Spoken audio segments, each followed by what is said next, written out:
Hey there, crafty friends, welcome back to my YouTube channel. Today I am here to announce two very important things. Number one is I'm having a really bad hair day.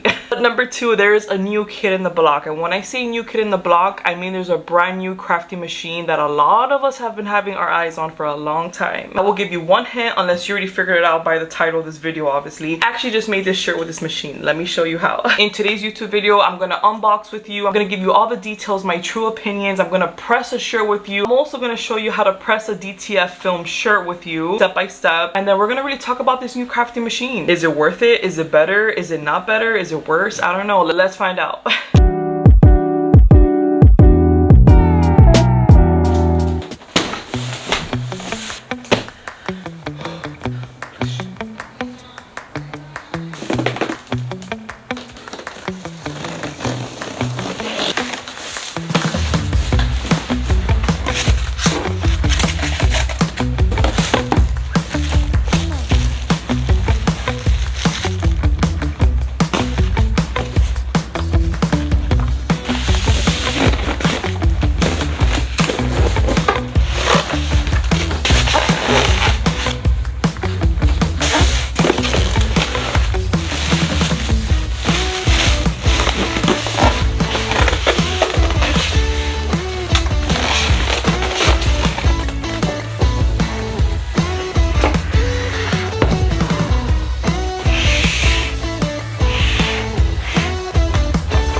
Alrighty, crafty friends, still not 100% sure if it's gonna stay exactly here in my craft room in this exact spot. I'm still not sure. I kind of like it here because I do have more of an open space now due to some minor upgrades, which I'll show you guys very soon once I get all of the rest of the furniture in. I'm very excited to show you. Don't worry, I'm gonna definitely give you an upgraded craft room tour. Okay, now let's get into the details of this machine. This does have a 15 by 15 plate, exactly the same as the HTVRont auto heat press. That's a really good thing. Let me tell you, you have to be very careful when purchasing your next heat press, whether it's this one, whether it's one of those old school manual ones.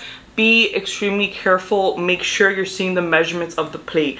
At the end of the day, I know it depends on what type of craft that you do, but the bigger the better. Don't limit yourself. Never get one that's 12 by 12 or something like even smaller than this, because you never know if you have a big print that you want to press, you know. 15 by 15 is a very sweet spot for me. I have always used plates that are 15 by 15. I've done huge projects, 3X shirts, more sublimation, all of that fun stuff. I feel like 15 by 15 is absolutely great. So I am happy that they did continue with this upgrade, but with the same bigger plate. Now I do hope in the future that one day they'll have like a commercial type that's really huge, maybe like double this. That would be really cool. But for now, for a small business owner, for a crafter, somebody doing apparel, shirts, sublimation, this is perfection. Let me tell you, I have the auto heat press. Remember, I actually have two. I love this so much. I have a white one, and then I have the one that's in this exact same color. The only bad thing I always said about the auto heat press is that you can't control the pressure. You can adjust it. There's hacks around it. There's silicone mats and things that you can add on and make it kind of squish better. But at the end of the day, you're going out of your way, you're buying extra things, when sometimes we just want our heat press to press it well, you know? No, we love an automatic machine. We love everything that does things for us, right? That lifts us up and everything. At the end of the day, what I appreciate about this company is that they actually listen to the consumer. Another really cool thing is that this is very similar to the Cricut one, but obviously it's two whole different worlds when it comes to price. The Cricut one is extremely expensive, and then this one is way more affordable. But the Cricut one also comes with this like little remote style. Here with this little remote, you could turn it on and off, and you could control the heat and the temp. So I think it's really safe to go ahead and just like dive in here and do a shirt together, right? Let's do it, come on. So I have my heat press already plugged in. I was playing around with it a little bit. I did my first press shirt and it came out so good, so I can't wait to show you guys right now live on YouTube. This is a little knob. We're gonna go ahead and press and click here the power button Simple as that. And for today's example, I am going to use a DTF transfer sheet. So we are going to put the temperature at 310 degrees just by turning this knob to the right, and then I'm going to click on it just to set it there. And then when it comes to the time, I'm going to follow the instructions, and as per Ninja Transfers, it's just 15 seconds. You go down, you could go up, 10, 5, 15. So I'm gonna go ahead and leave it at 15 and click on it. And for the shirt that we're using for this YouTube, this is just a shirt I found in clearance in Michael's. This is from the Make Market. They always have these in really good prices, but I got it on clearance for $3. I always buy these for like $5 each. I think it's a great deal. I'm gonna go ahead and remove this sticker. This is 100% cotton, by the way. And these are all of the prints I have left over from all the previous gang sheets. I mean, I have done gang sheets with them left and right. I'm gonna go ahead and try to look for like a mom one, maybe. So you know what? I'm deciding to go ahead with the Best Mom Ever shirt. I love this design. I think it's so cute. And I think it's gonna look really good with the plum. So let's just go for this one. So let's start prepping everything. I'm so excited. So number one, I like to get my print. And the first thing that I like to do is make sure I cut off any excess of DTF film. There's no need to press with extra. Plus, you never know if there's some ink from a different design that you cut. So always make sure before you press. Go ahead and kind of put this like a toggle. Make sure it lines up perfectly to the design, because this is going to be our guide, and this is going to let us know exactly what is the middle of this whole design. I'm not going to fold it all, but I'm just going to pinch here on top. I have a little line of demarcation just to guide me for when I'm pressing the shirt, for I can know exactly what part is in the middle. Also, when it comes to pressing with DTF, you need to have a piece of parchment paper next to you. Remember that. And now we are ready to press this. So we're going to go ahead and just grab here from the handle and just swing it open. Right now I had it open, but if I had this closed, this handle would be down.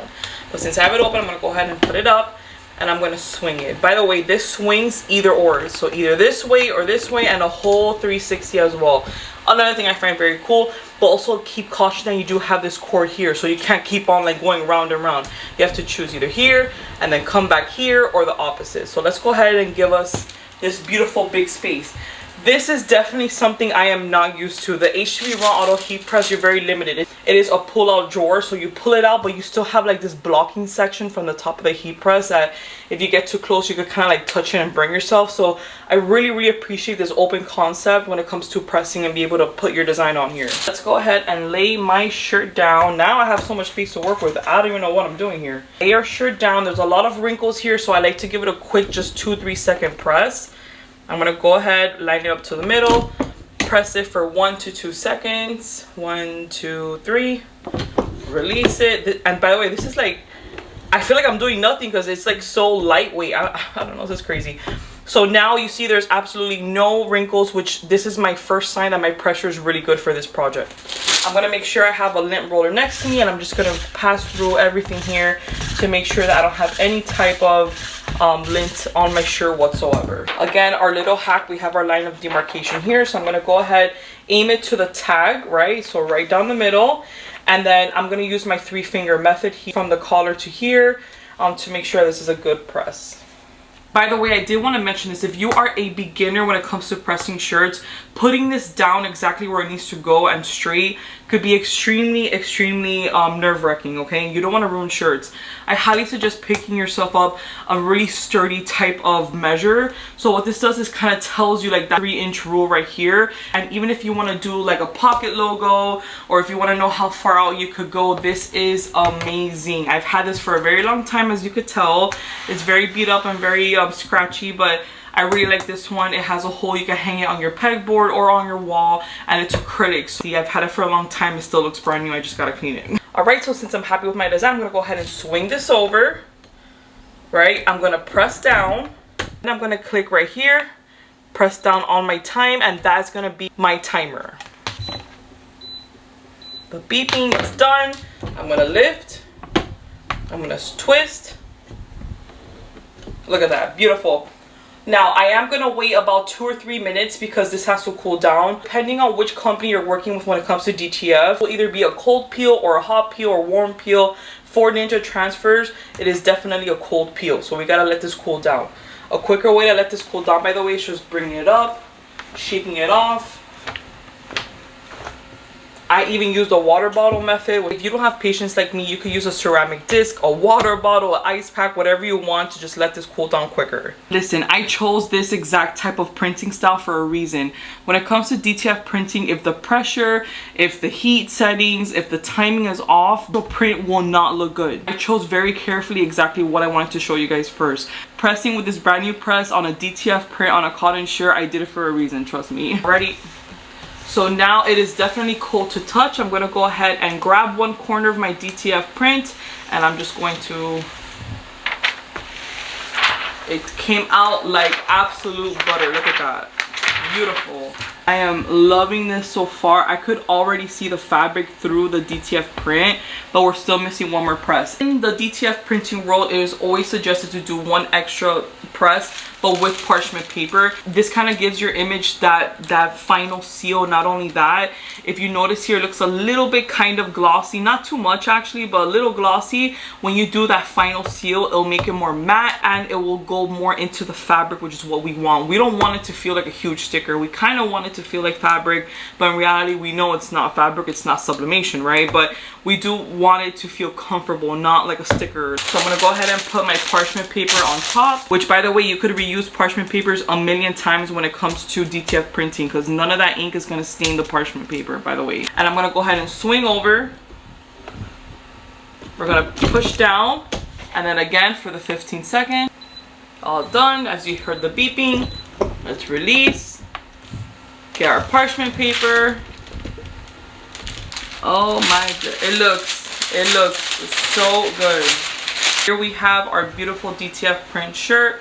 Let's get up close and personal. And if there's one thing I will always teach you guys is safety first. So as soon as you're done using your heat presses, I don't care what machine you have, we're gonna turn it off. But not only that, we're gonna unplug it from the wall. Never leave any crafting machine plugged in. Trust me when I tell you, you don't want any accidents happening. Alrighty, now I have you guys up close and personal. Please excuse my cuticles, I have to go do my nails. But I really wanted you guys to see how well the pressure did on this print, okay? But the print pressed so well, that adjustment, that pressure was so good that it almost barely feels like the print is even there. It's two factors in here, right? It's definitely the quality of the DTF printer, but not only that, it's the heat press. Okay, the heat press has such a huge role to play when it comes into this. With the right pressure, with the right heat, it's all the little details that go to.